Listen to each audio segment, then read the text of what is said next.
Palavra de Deus agora. Quero pedir que você continue orando para que o Senhor nos dirija quanto ao nosso novo espaço. A gente tem orado já por isso há alguns meses e aí são algumas opções que envolvem que a própria estrutura lá da Zoe 2 e a gente está estudando possibilidades. Tem o próprio terreno da frente que a gente está orando também por ele. Então, enfim, estamos numa fase de definições e a gente quer que o Senhor possa nos guiar enquanto igreja, ou qualquer outro lugar, até coisas que a gente nem tenha pensado porventura. Então, ore por isso, continue orando por isso, né? Eu pretendo, ainda esse mês, a gente trazer algumas questões mais práticas que a gente possa começar a fazer para que a gente consiga se organizar para essa transição. Mas, por hora, eu peço que você continue orando por isso, tá bom, irmãos? Vamos compartilhar a palavra de Deus. Abra lá no livro de Tiago. Vamos seguir aqui na nossa exposição. E a gente vai hoje seguir ainda no capítulo 3. A gente vai terminar hoje, concluir, se Deus permitir, o capítulo 3 da carta de Tiago. Estamos aí já há algumas semanas expondo essa carta. E hoje a gente vai dar sequência aqui à pregação, exposição da carta de Tiago. Tiago esse que é irmão e foi irmão do nosso Senhor Jesus, tem no seu currículo essa herança familiar, alguém que conviveu com Cristo na sua vida ali diária, né? E muito do que ele aprendeu não foi apenas através dos apóstolos, mas também através do seu irmão, né? Que era o próprio Senhor Jesus. Então, a partir do versículo 13, se você puder e tiver com a sua Bíblia aí, você deixa ela aberta e a gente vai ficar aí com o texto expondo aqui, passando por alguns versículos. A partir do versículo 13, a Bíblia diz assim: quem entre vocês é sábio e inteligente? Mostre as suas obras em mansidão de sabedoria, mediante a sua boa conduta. Se, pelo contrário, vocês têm em seu coração inveja amargurada e sentimento de rivalidade, não se gloriem disso, nem mintam contra a verdade. Esta não é a sabedoria que desce lá do alto, pelo contrário, é terrena, animal e demoníaca. Pois onde há inveja e rivalidade, aí há confusão e toda espécie de coisas ruins. Mas a sabedoria lá do alto é primeiramente pura, depois pacífica, gentil, amigável, cheia de misericórdia e de bons frutos, imparcial, sem fingimento. Ora, é em paz que se semeia o fruto da justiça para os que promovem a paz. Vamos orar? Feche seus olhos. Senhor Deus e Pai, estamos mais uma vez aqui reunidos como povo de Deus, como assembleia solene, que foi reunida não porque nós simplesmente decidimos estar aqui, isso também, mas especialmente porque o Senhor um dia nos chamou pelo nome, nos deu nova vida, mudou a nossa vida, a nossa história. E a cada dia o Senhor continua nos chamando para sermos teu povo, para fazermos a tua vontade, para buscarmos os teus propósitos em nossas vidas diárias. E eu oro para que por meio desse sermão, Pai, por meio da pregação da tua palavra, mais uma vez nós sejamos exortados, encorajados, fortalecidos, para que a gente consiga, Pai, fazer e viver segundo a tua vontade todos os dias. Perdoa os nossos pecados, nos limpa e nos purifica de todo pecado, de todo mal. E pelo teu Espírito Santo, visita-nos mais uma vez e que a palavra seja viva, não seja apenas um texto diante de nós, porque ela não é apenas um texto, ela é a palavra de Deus, ela é a revelação do alto, ela é a fonte de vida que nós precisamos nos alimentar. Então, que ela seja não apenas assim vista, mas assim recebida nos nossos corações. Em nome de Jesus, Senhor, fala com o teu povo, alimenta a nossa alma e ministra aos nossos corações segundo a tua boa, perfeita e agradável vontade. É o que te pedimos e oramos em nome de Jesus e que toda igreja possa dizer amém. Amém, irmãos. Estamos hoje aqui diante de mais um sermão. Semana passada falamos sobre o poder da língua. E agora Tiago continua falando de aspectos muito práticos para a vida. E é isso que ele tem feito ao longo de vários versículos e aqui terminando hoje o capítulo 3. Você deve ter percebido já que essa é uma carta extremamente prática. Ela nos leva a refletir em muitos pontos tangíveis da nossa vida, né? E como eu disse, falamos semana passada sobre o poder da língua e agora ele fala sobre sabedoria. E a sabedoria aqui sendo apresentada de uma maneira muito clara como duas categorias de sabedoria. Ele mostra para a gente o que ele não tinha feito antes, apesar dele já ter falado sobre sabedoria no capítulo 1, e ter mostrado para a gente quanto ela é necessária para a vida. Ele não faz o que ele fez, ele não faz o que ele expõe aqui, porque aqui ele expõe, na verdade, que existem dois tipos de sabedoria que o mundo lida. Dois tipos de realidade de sabedoria que, quando se fala sobre ela, a gente pode imaginar e que a gente certamente precisaria ser desafiado, portanto, a avaliar isso e a dividi-la diante da nossa realidade. Quando nós falamos sobre sabedoria, a gente está falando sobre a sabedoria A ou a B que ele vai apresentar aqui. A pergunta é quais são os dois tipos? E aqui a gente poderia falar, ele usa dois nomes. Ele usa uma sabedoria divina que vem do alto e uma sabedoria humana que, na verdade, depois ele deixa ainda mais explícita. Mas não é apenas humana no sentido do homem, mas é humana no sentido do ser humano caído e, mais precisamente, é uma sabedoria demoníaca nas palavras dele. São duas definições que ele nos apresenta. E que nós poderíamos aqui, didaticamente, para você talvez não esquecer esse sermão, chamar por outros dois nomes. Dois nomes que costumamos usar para algumas categorias na nossa vida, para algumas experiências na nossa vida, na nossa rotina, que é exatamente a sabedoria raiz e a sabedoria o quê? Vocês já sabem, né? Tá vendo? Vocês não vão esquecer. Então, a sabedoria raiz, obviamente, é a sabedoria divina, que é a sabedoria verdadeira, aquela que vem na origem, que foi criada pelo próprio Deus.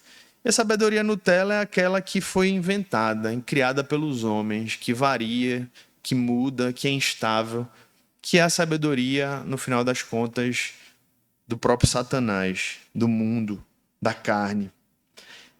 Então, irmãos, eu posso dar um exemplo aqui para nós, muito prático. Eu queria começar com esse exemplo de uma palavra que tem sido muito usada em nossos dias e que ela corre o risco muito forte de ser, em muitos momentos, uma sabedoria Nutella.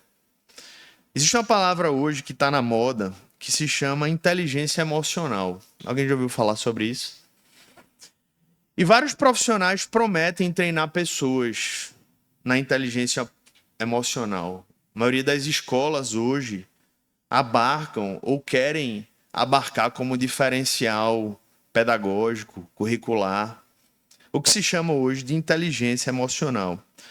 E se a gente fosse tentar defini-la em poucas palavras, ela é, em quem tenta defini-la, uma capacidade de você reconhecer, de você entender e de você gerenciar suas próprias emoções e, consequentemente, fazer isso também com as emoções dos outros, né? Não é apenas sobre você, é sobre como lidar com os outros também, né? E existe um grande nome, né, que é o Daniel Goleman, que é um psicólogo, um dos mais conhecidos nessa área. E ele identifica e ele define a inteligência emocional, estrutura ela em alguns pilares, mais precisamente 5 pilares. E a partir daí ele começa a desenvolver várias ideias acerca da inteligência emocional. E quando eu trago essa palavra aqui, não é querendo demonizá-la, no sentido de dizer que tudo que você vai ouvir, seja através da inteligência emocional ou de outras iniciativas que falam sobre os comportamentos, ou a própria psicologia no campo mais abrangente, dizendo que tudo que vem de lá é ruim, não, de modo algum, né? Certamente, apesar de alguns perigos evidentes que vão vir dessas áreas dos estudos do comportamento, existem coisas que elas podem, com as devidas peneiras, e muitas vezes são precisas de muitas peneiras, que podem contribuir sim com o desenvolvimento humano. Eu falo isso porque, além de ser filho de uma psicóloga, eu sou casado com uma psicóloga, então, especialmente na época que Tati fez o curso de psicologia, a gente conversou durante longos 5 anos sobre o tanto de coisas que ela via no curso, que algumas delas eram boas e proveitosas, mas muitas delas armadilhas perigosíssimas para a gente lidar com a visão, especialmente cristã, de mundo. Então, o que eu quero fazer a gente perceber aqui, irmãos, é que quando a gente fala sobre essa sabedoria do alto, a sabedoria terrena, a sabedoria raiz ou a sabedoria Nutella, é a gente perceber que o texto está querendo nos mostrar aqui pela manhã é que o fundamento essencial, a base para uma vida equilibrada, uma vida bem-aventurada, uma vida que de fato corresponde àquilo que Deus espera de nós, não vem da psicologia, não vem de nenhuma outra ciência, mas o fundamento basilar, ele vem da palavra de Deus. É isso que eu quero começar trazendo aqui para você. Não é negando qualquer outra área do conhecimento na sua contribuição para uma vida abençoada e equilibrada. Podemos e fazemos naturalmente todos os dias usos de vários recursos que não vêm estrito senso da palavra de Deus. Então o ponto não é ir de encontro a várias outras áreas de estudo necessariamente, a várias outras práticas, mas sim fazer a gente perceber aqui, irmãos, que quando a gente fala sobre o fundamento, a base, a essência de uma vida equilibrada em todas as áreas, a gente encontra nesse livro aqui. E se você de repente não acredita nisso, é porque eu posso dizer, ou você não é um cristão, ou você é um cristão que foi dominado pelo secularismo na sua mente. E você precisa confrontar esse ídolo, derrubar esse ídolo e voltar a ter convicção de que a palavra de Deus, ela é suficiente, ela é fundamental, ela é uma base fundamental para toda a sua vida. E essa é a sabedoria que a Bíblia fala, irmãos, é a sabedoria bíblica, que nos capacita não apenas a lidar com as nossas emoções próprias e a dos outros, mas nos capacita a tomar decisões ponderadas, nos capacita a desenvolver relacionamentos saudáveis. Essa é a sabedoria bíblica, a sabedoria que desce lá do alto, a sabedoria que nós precisamos para uma vida plena. E quando ele fala sobre essas sabedorias, a primeira coisa que chama a atenção é que a origem dessas duas sabedorias ela é completamente diferente, como eu já disse. Uma vem do alto e outra vem da terra. Uma vem de Deus e outra vem do próprio homem. No final das contas, do próprio Satanás, é o que Tiago diz. E a Bíblia traz alguns exemplos que deixam muito tangíveis o que seria essa sabedoria do homem. Por exemplo, a Torre de Babel. Aos olhos dos homens que ali estavam, naquele concílio onde eles decidiram construir aquela torre que chegava até o céu, eles estavam certos, irmãos, estavam convictos de que aquela era a melhor decisão que eles podiam tomar. Não veio sombra de dúvida na mente deles de que a construção daquele prédio que chegaria até os céus era a melhor coisa que eles poderiam fazer.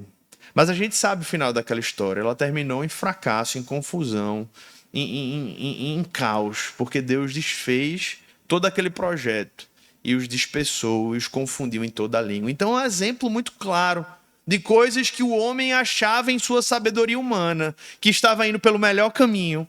Mas a Bíblia olha e mostra, olha como a sabedoria humana é diferente da sabedoria de Deus. A gente olha para o exemplo de Abraão, que no tempo de fome decide descer para o Egito. E a Bíblia mostra que parecia fazer muito sentido ele descer, mas a Bíblia revela ali no capítulo 12 de Gênesis que os resultados mostram que não foi a melhor decisão de Abraão ir por aquele caminho. Saul pensava que quando ele encontrou Davi cheio de desejos de ir para a guerra, ele disse, já sei, graças a Deus apareceu esse menino, eu vou dar agora uma armadura e ele vai vencer essa guerra. E a Bíblia mostra, irmãos, que Davi nem conseguiu se mexer com aquela armadura. Aquela armadura é um dos exemplos da sabedoria humana tentando competir com a sabedoria de Deus. E Davi disse, olha, com essa armadura eu não sei, não dá, não consigo lutar com essa armadura. E ele vai sem a armadura. E sem a armadura, quando todos achavam que ele ia ser destruído por aquele gigante, ele derrota Golias. É uma prova, irmãos, de que a sabedoria de Deus, muitas vezes, ela é completamente oposta à sabedoria humana. Os discípulos acharam que estavam sendo extremamente sábios, dizendo, Senhor, vamos despedir essa multidão, porque já está ficando tarde e a gente tem que partir. E eles mal entendiam que o plano de Deus, o plano sábio de Deus, era que eles fossem um instrumento para alimentar aquela multidão que eles pretendiam despedir. Então você vê em vários momentos, irmãos, das Escrituras, o quanto aquilo que o homem acha que está fazendo, que está decidindo, que está guiando, que é o melhor caminho. Muitas vezes até em situações onde você não tem dúvida. E você diz, não, isso é de Deus, porque Deus não está colocando nenhuma dúvida no meu coração, porque eu estou em paz, né? O argumento, né? Não, eu estou sentindo paz no meu coração. Vocês acham que esses homens aqui, esses exemplos, eles não estavam sentindo paz no coração, não? Eles estavam sentindo mais do que paz, eles estavam certos. Saul disse, é agora, eu vou botar essa armadura é o que vai ajudar Davi a vencer.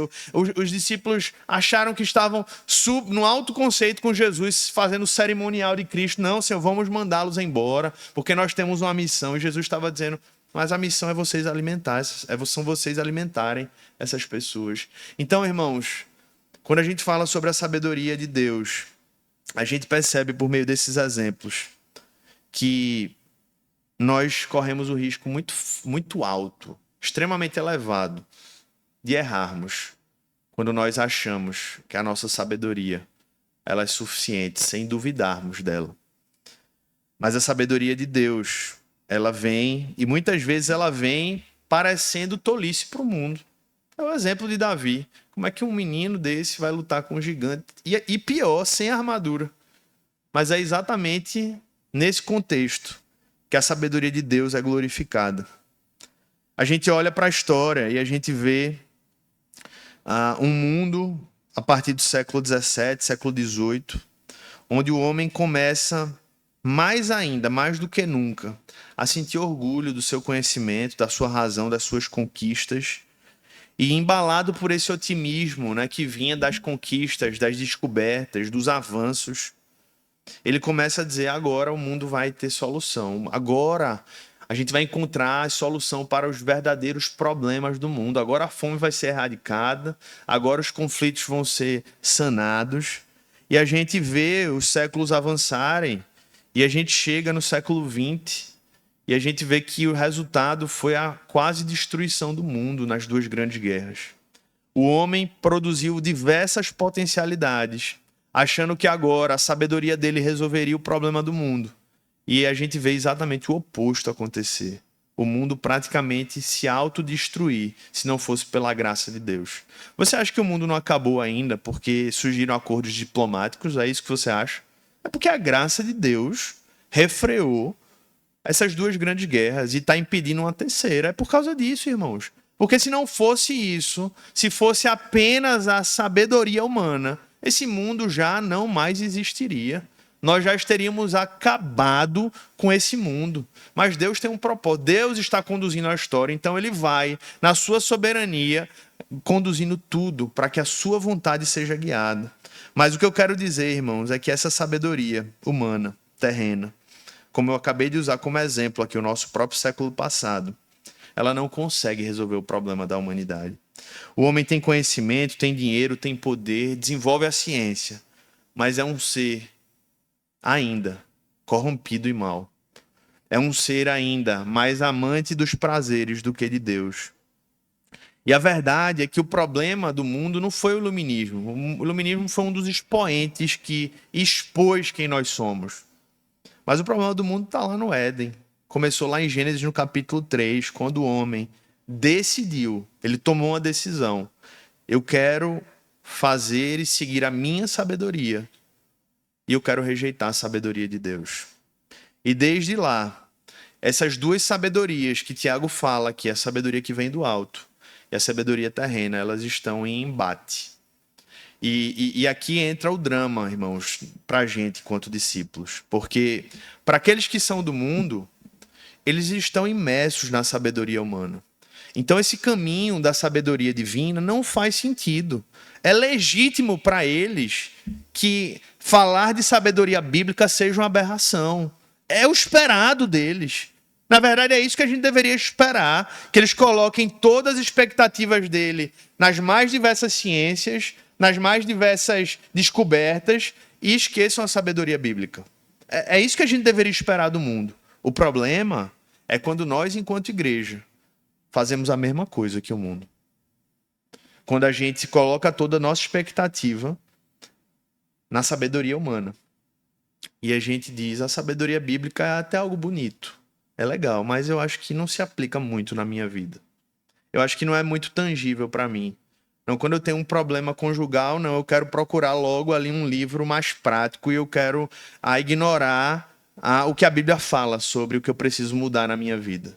Eu quero ignorar que o problema é o meu eu, é o meu ego corrompido. E eu quero, não, vou fazer um curso, o curso vai me mandar comprar uma viagem, nessa viagem eu vou resolver tudo com meu marido. Não, meu filho está desobediente, eu quero ignorar toda a sabedoria bíblica de provérbios, da correção física e verbal, e eu quero agora adotar uma nova teoria que nem foi testada, nem foi aprovada, mas todo mundo acredita. Então, irmãos, a gente tem que tomar uma decisão. A gente tem que tomar uma decisão. Ou a gente segue a sabedoria divina, ou a gente segue a sabedoria de Satanás, sabedoria humana. E Tiago ele não poderia ser mais claro aqui. Porque ele diz que a sabedoria terrena, ela é animal. É a palavra que ele usa aqui, ó. Versículo... Cadê? Me ajudem aí. Versículo 15. Ela é terrena, ela é demoníaca, eu já falei, mas ela é animal. E essa palavra aqui, ela poderia ser traduzida como o oposto daquilo que é espiritual. É o que Paulo usa em 1 Coríntios, no capítulo 2 também. É o oposto do que é espiritual. Essa sabedoria está em oposição à nova natureza que nós temos em Cristo. É uma sabedoria à parte do Espírito de Deus. É uma sabedoria que não permite que o Espírito de Deus opere ali, que o Espírito de Deus haja. É a sabedoria que escarnece das coisas espirituais. É a sabedoria que rege e que guia esse mundo secularizado, que nós vamos falar no próximo sábado. O mundo secularizado ele é guiado por uma sabedoria.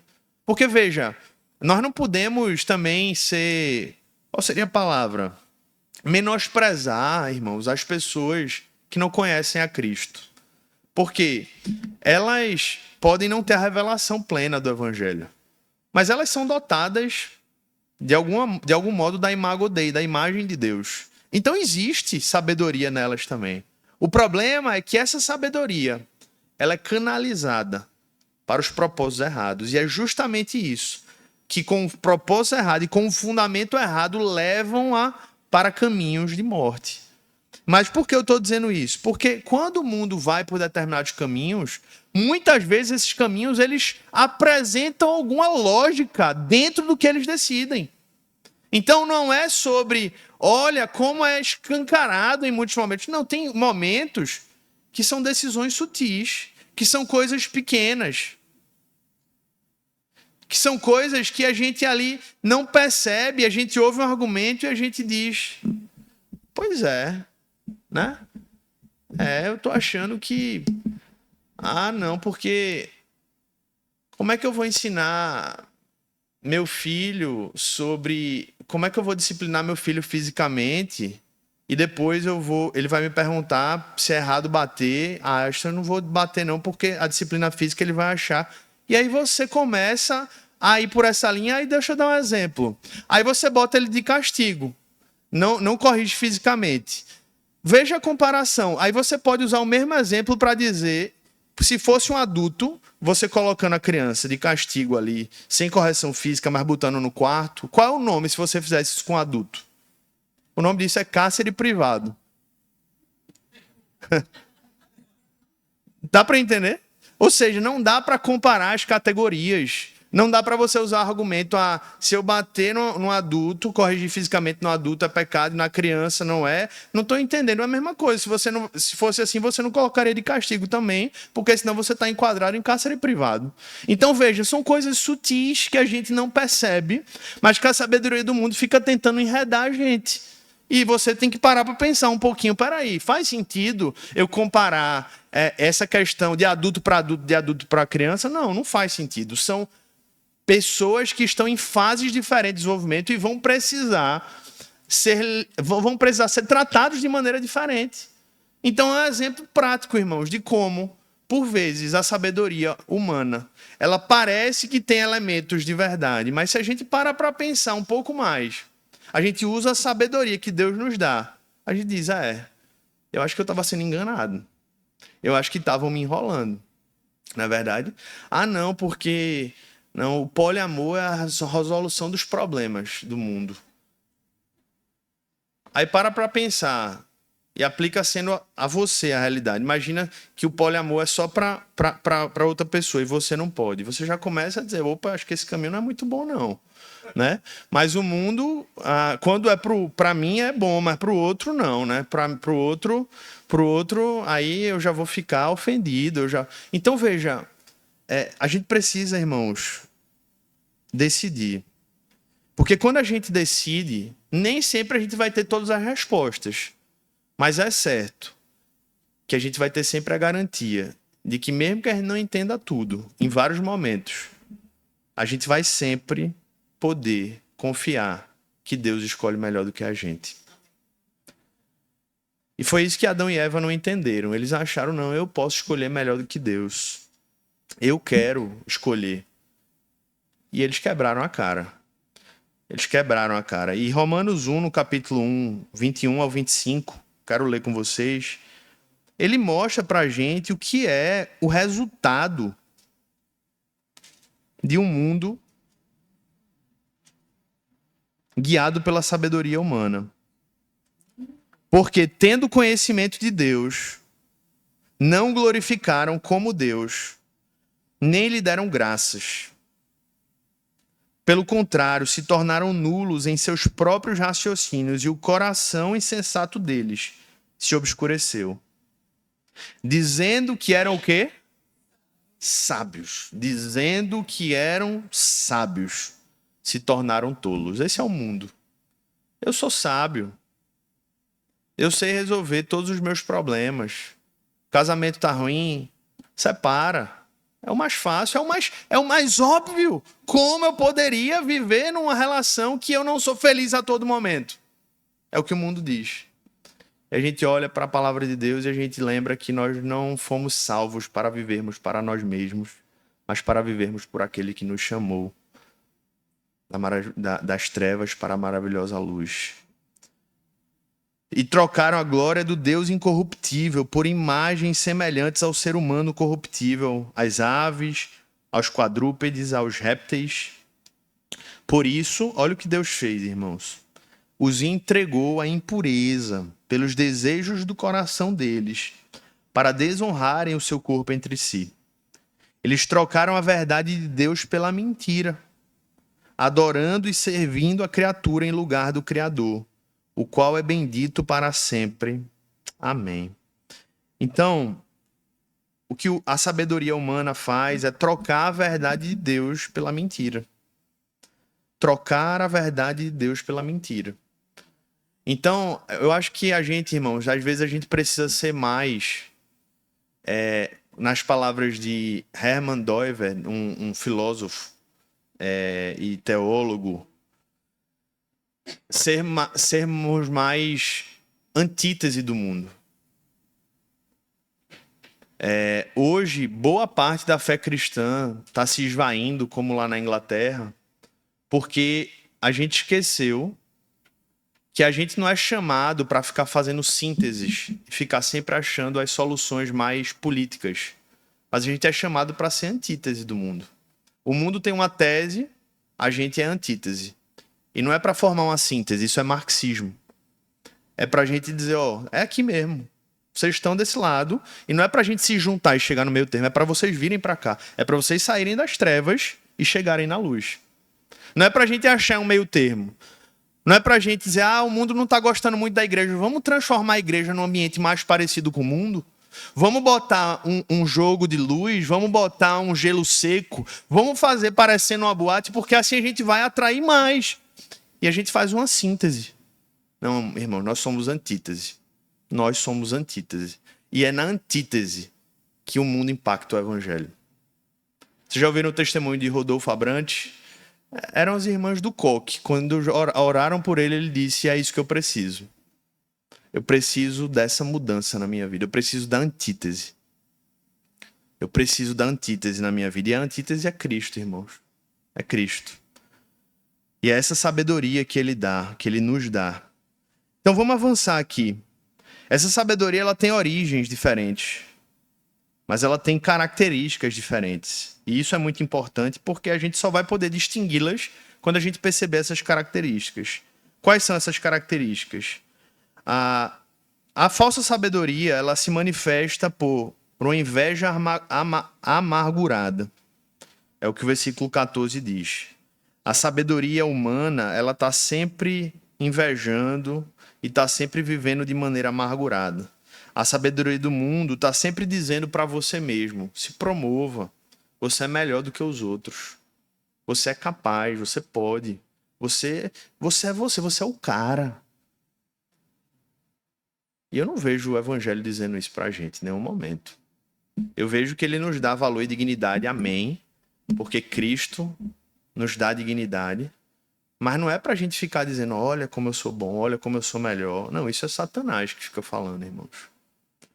Os discípulos de Cristo tinham exatamente esse problema, estavam discutindo entre eles quem era o maior. E aí Jesus disse, pelo amor de Deus, né? Pelo amor do meu Pai, como assim vocês estão discutindo? E aí ele diz, no reino de Deus é o inverso. É o que é servo, é o que é o maior. E é aquele que menos se preocupa com isso, é que é o verdadeiro, que é o exemplo de Cristo. Ele não se importou com o seu título, ele era Deus, e ele é Deus, e ele não deixou de ser Deus, mas ele colocou uma capa nova. É um dos exemplos para tentar explicar a divindade ganhando forma humana. Não é como se ele fosse uma Ferrari, né? E ele não deixou de ser Ferrari, mas aquela Ferrari ganhou uma capa de lama por cima. A Ferrari estava ali, mas a capa de lama veio e disse, poxa, a Ferrari com a capa de lama não é a mesma coisa, né? Mas ele continuava sendo uma Ferrari. Então é um dos exemplos que eu já ouvi na cristologia para tentar exemplificar, e ele aceitou essa capa de lama, continuou sendo uma Ferrari, mas ele fez isso porque ele não estava se importando com essa sabedoria humana que é invejosa, que é amargurada. Mas é isso que o mundo faz, irmãos. Faz a gente querer sempre invejar e não se alegrar com a alegria do outro. Que está sempre preocupado, super preocupado com a sua posição, com os seus direitos, com a sua dignidade. Irmãos, o evangelho, ele nos liberta de nós mesmos. Então ele retira de nós a nossa necessidade de sermos admirados e de respondermos às acusações que fazem contra nós. Não estou dizendo que você não pode responder às acusações que fazem contra você, mas ela retira essa necessidade. Ela retira esse fogo que você teria antes de indignação. Olha o que estão falando de mim, olha, é um absurdo. O evangelho diz, muitas vezes o evangelho vai além e vai dizer assim, eu sou pior do que isso que estão falando. É porque eles não me conhecem. Essa é a sabedoria humana. Essa é a sabedoria de Deus, melhor dizendo, revelada pelo evangelho. Além disso, a falsa sabedoria também nos leva à rivalidade, é o que o texto fala também. No versículo 14, no final, fala sobre a mentira. Está misturada sempre com a mentira. E aí Tiago vem e fala qual é a característica, então, da verdadeira sabedoria. Aí ele começa falando, no próprio versículo 13, mansidão. A pergunta que ele faz aqui, irmãos, quem entre vocês é sábio e inteligente? Aí a primeira coisa que ele diz assim, mostre as suas obras em mansidão de sabedoria. Então, mansidão, eu já falei isso para vocês, não é fraqueza. Mansidão é poder sob controle. Eu tenho poder, eu posso fazer isso. Eu tenho força para fazer isso. Mas eu tenho mais força para me controlar. E fazer aquilo não que eu quero fazer, mas aquilo que eu devo fazer. Isso é mansidão, irmãos. E uma pessoa que não é mansa, ela não é sábia. Ela não é sábia.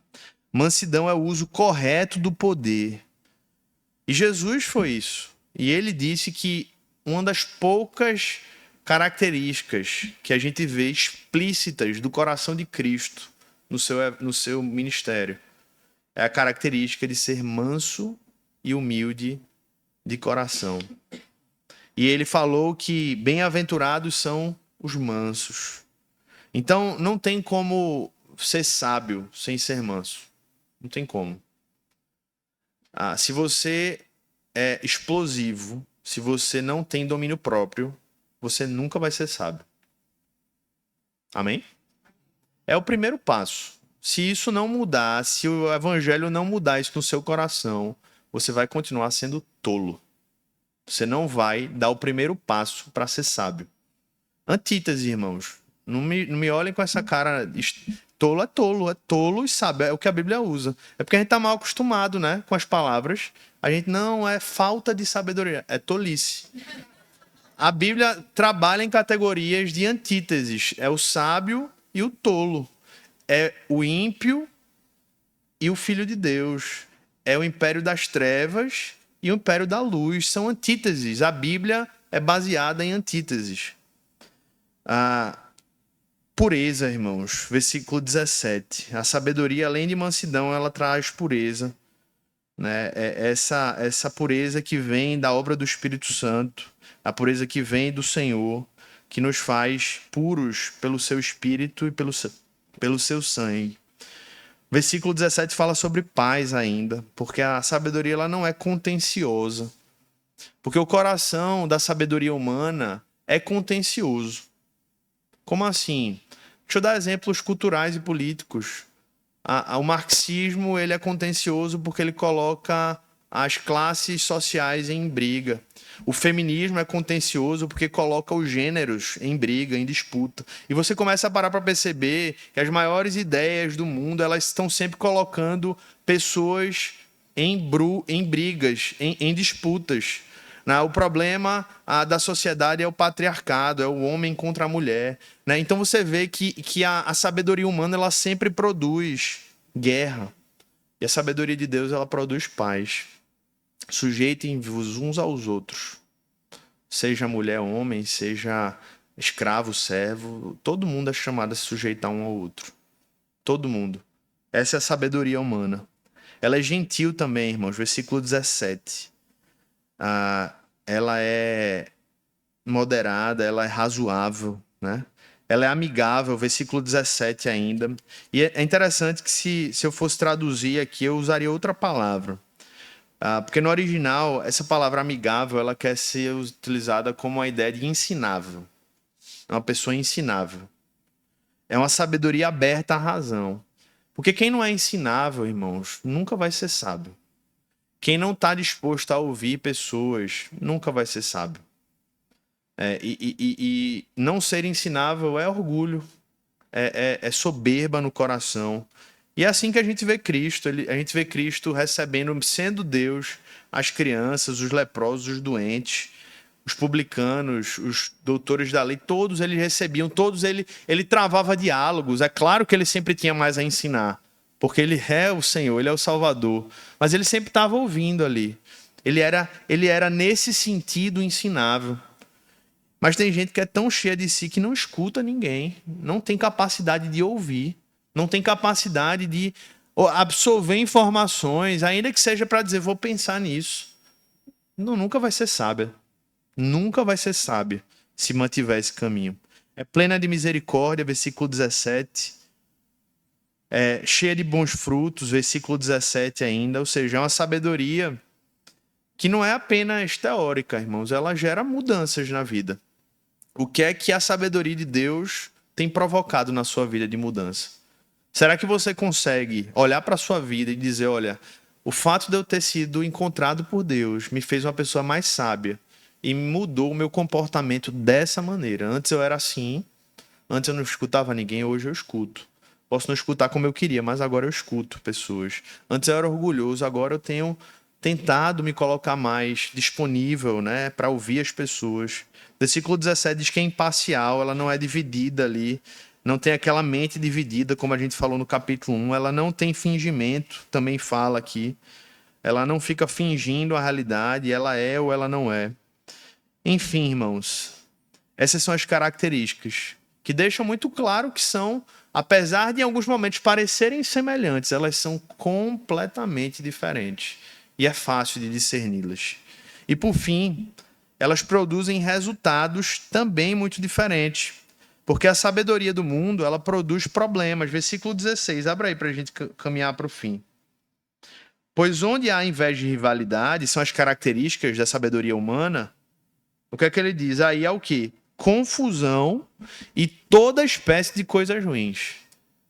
Então, se você tem promovido muita confusão, ou se você vive num ambiente de muita confusão, isso significa que você está sendo guiado pela sabedoria humana. Isso significa que você está vivendo sob a sabedoria humana e não sob a sabedoria de Deus. Então é fácil a gente perceber que uma das causas desse mundo estar tão bagunçado e estar tão confuso é que esse mundo está sendo guiado pela sabedoria humana. É muito simples o diagnóstico. Não que em outros momentos o mundo não fosse confuso, mas não há dúvidas de que o mundo que a gente vive hoje, ele é muito mais confuso do que o mundo de 200, 300 anos atrás. O mundo de 300 anos atrás, ele era mais... ele não tinha tantas tecnologias, não tinha tantos avanços, mas ele era mais claro, mais objetivo, não havia confusão de coisas básicas. A gente abre a internet hoje, você vê uns vídeos e você diz assim, eu não acredito que isso existe, não. Isso é verdade. Você olha assim, você diz, eu não estou acreditando nisso. O mundo está confuso. Você não entende mais, as pessoas não conseguem mais, muitas vezes, criar uma linha de raciocínio que faça sentido nas conversas. E isso é fruto, irmãos, não é apenas de um problema pedagógico. Também mas é fruto de um mundo que está sendo guiado pela sabedoria humana. Mas a sabedoria de Deus, ela produz não confusão, mas bênçãos. Versículos 18. Ora, é em paz que se semeia o fruto da justiça para os que promovem a paz. Então, não apenas no versículo 18, mas no versículo 13. Volta lá no versículo 13. Ele diz assim, quem é sábio, inteligente entre vocês, mostre as suas obras em mansidão de sabedoria, mediante a sua boa conduta. Então, a sabedoria divina, ela vai gerar uma conduta reta. E uma pessoa sábia é conhecida pela sua vida irrepreensível. Não que não peque, não que não erre, mas que quando erra, ela se retrata, ela confessa o seu pecado e ela vive de um modo que não tem algo para a pessoa ficar dizendo, olha, tá vendo aquela pessoa tá naquele pecado ali, tá vendo que ela não abandona. Não, é irrepreensível nesse sentido, que ela tá sempre em busca de santidade e diz, olha, eu estou buscando viver de maneira reta, segundo o que Deus espera. Além disso, que faz obras dignas de Deus, né? Aqui, mediante a sua boa conduta, vive coisas que Deus espera que ela faça. E por fim, como eu lembro no versículo 18, que gera frutos de uma justiça que vem do alto. Essa semana, não sei se vocês viram isso, a discussão entre os deputados Nicolas e Janones na Câmara. E apesar do barraco lá, que foi um negócio muito feio, mas teve uma coisa que ele falou que eu achei muito interessante, gente. Ele olhou para Janones e disse assim, você pode ser absolvido aqui nessa comissão. E eu não me espantaria com isso. Mas tem uma lei que você nunca vai conseguir burlar, que é a lei da semeadura, que é bíblica. Aquilo que nós plantamos, nós vamos colher. É uma lei bíblica, irmãos. E a gente não deve falar isso com alegria, não, é com tristeza. Porque se não for a graça de Deus invadindo as histórias, todo mundo ia se dar muito mal. A boa notícia é que a graça de Deus alcançou algumas vidas, a minha e a sua, graças a Deus por isso, não foi por mérito. Mas aqueles que não foram alcançados pela graça, já sabem. Então essa lei é o que o versículo 18 diz, né? Quem semeia injustiça vai colher justiça e paz. Quem semeia em injustiça vai colher injustiça e guerra. E isso é uma verdade para a fé cristã. É um fato para a fé cristã. A pergunta que eu quero concluir fazendo é a pergunta que Tiago começou fazendo. que você precisa se fazer, que eu preciso me fazer, que nós precisamos nos fazer, que é: quem entre vocês é sábio e inteligente? Quem entre nós é sábio e inteligente? E se você responder eu, você não entendeu nada desse sermão. Você não entendeu nada da fé cristã. Você não entendeu nada da palavra de Deus. Porque quando a gente entende o evangelho, a resposta para essa pergunta é: eu não sou, mas Deus é. Eu não sou, mas Cristo é. E é por isso que a conclusão desse sermão não é se esforce mais apenas. Não é tente mais apenas. A conclusão é se volte para Deus. Corra para Cristo, se lance aos seus pés. É por isso que no versículo 5 do capítulo 1, que a gente já leu, mas que eu volto a ele, e Tiago voltou ao tema da sabedoria, porque provavelmente ele precisava falar, provavelmente não, certamente ele precisava voltar a falar disso, mas no versículo 5 do capítulo 1, ele diz: se, porém, algum de vocês necessita de sabedoria, faça o quê? Peça a Deus. Ou seja, o primeiro passo não é dizer eu posso, eu quero, eu consigo. O primeiro passo é dizer: Senhor, eu preciso de Ti. Senhor, eu preciso de perdão. Senhor, eu preciso de misericórdia. Senhor, eu preciso da Tua graça sobre a minha vida. Porque Ele dá a todos dá com generosidade e sem reprovações, e ela lhe será concedida. Essa é a bênção do Evangelho, irmãos. É saber que Deus ele não rejeita aqueles que o buscam. Todos aqueles que forem até Ele, Ele vai receberá. Ele receberá com graça, com misericórdia, com alegria, assim como o pai recebeu o filho lá na parábola do filho pródigo. Recebeu, não apenas o recebeu, ele estava à porta. Todo dia ele ia dar uma olhada lá e ele estava naquela expectativa. Então, isso é uma verdade para nós, irmãos, aqui. E eu quero concluir dizendo: se você chegou aqui hoje e ainda não é um discípulo de Jesus, desista de procurar sabedoria por aí. Você não vai encontrar. Você vai ler todos os livros. Você vai fazer todos os cursos. Você vai procurar em todas as pessoas. Mas você vai continuar sem resposta. Você precisa buscar isso em Jesus. Você precisa ir até Cristo, porque Ele é a fonte de toda a sabedoria. Nele estão escondidos todos os tesouros da sabedoria e do conhecimento, disse o apóstolo Paulo. Então eu digo isso para você: vá a Cristo. Se você ainda não é o discípulo dele, não tem outro caminho. Esse é o único. E por fim, se você já é um discípulo de Jesus, faça um pacto com você mesmo e com o Senhor hoje. Desista de procurar sabedoria em outras pessoas antes de levar a Deus. Antes de dobrar os seus joelhos na presença do Senhor e clamar a Ele por sabedoria. E com isso eu não estou dizendo não marque aconselhamento pastoral. Eu não estou dizendo isso. Com isso eu não estou dizendo cancele com o seu psicólogo amanhã.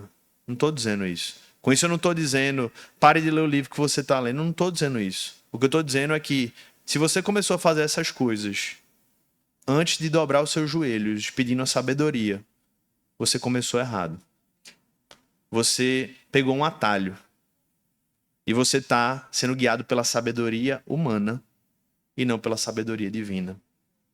Desista de procurar sabedoria em qualquer livro antes de ler a Bíblia toda, de capa a capa, e de ler o quanto você puder Provérbios.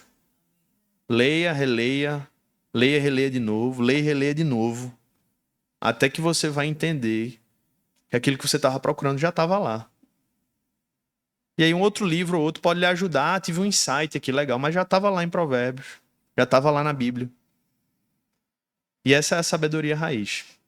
Que nós possamos nos voltar a ela, em nome de Jesus. Amém? Você pode fechar os seus olhos. Feche seus olhos. Queria pedir que você pudesse fazer a sua oração individual agora. Que você possa não depender de alguém, de uma pessoa, de um livro, de uma ideia, mas que você possa falar você com o Senhor. que é que ele falou ao seu coração e o que é que você quer responder a ele nessa manhã. Faça a sua oração.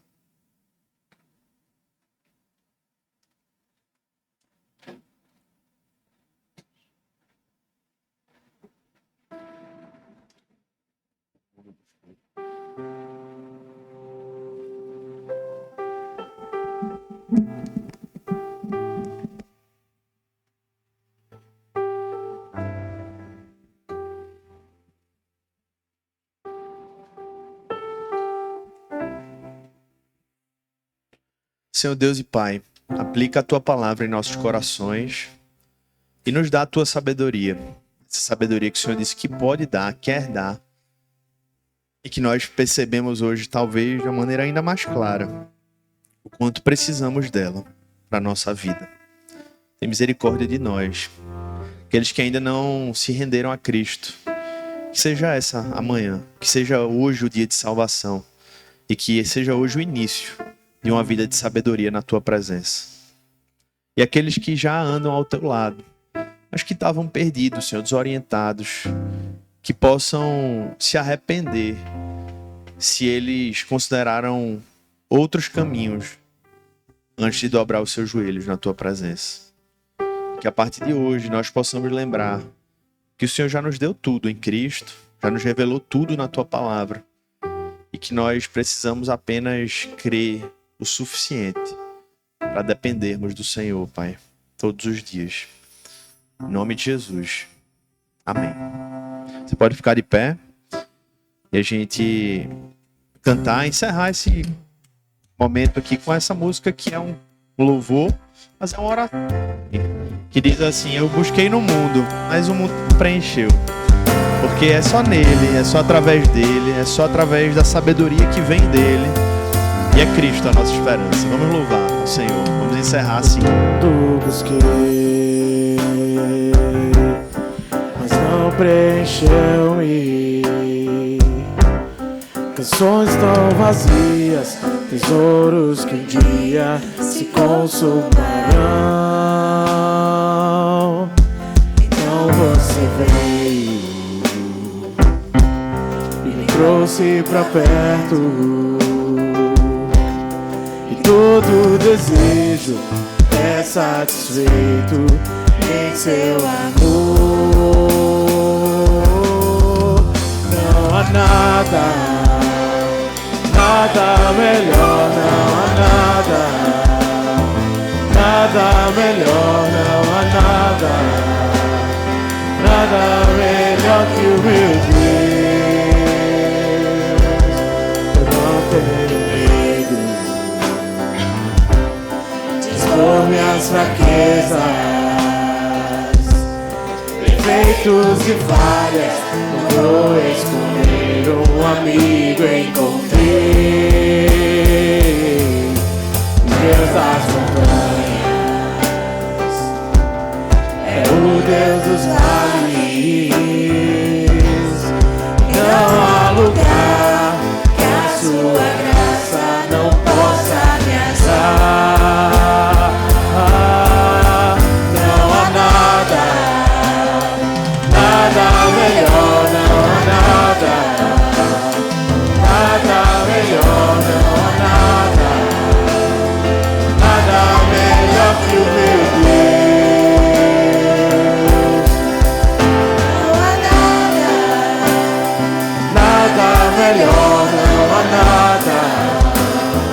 Nada melhor, não há nada, nada melhor que o meu Deus. Torna o luto em festa, a vergonha em glória, traz beleza às cinzas, o Senhor pode fazer.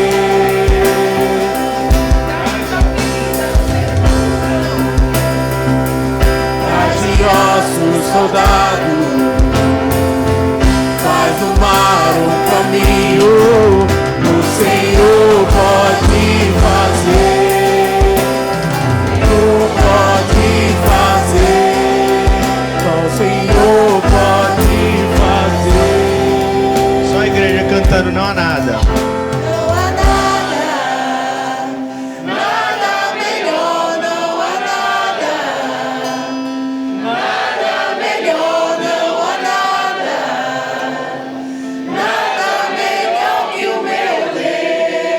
uma vez para terminarmos.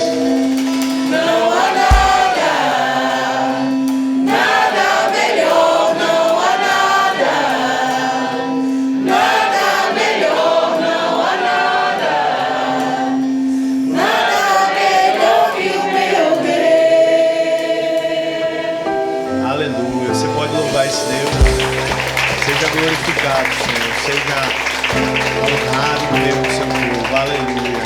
Bendito seja o Senhor dos Senhores, o Rei dos Reis, aquele que nos comprou, nos amou e que está aqui no nosso meio nessa manhã. Louvado seja o nosso Deus. A gente vai encerrar o nosso culto, mas eu queria lembrar uma coisa que eu esqueci de avisar nos avisos importantes. A gente vai iniciar uma nova turma do Bem-vindo à Nova Vida.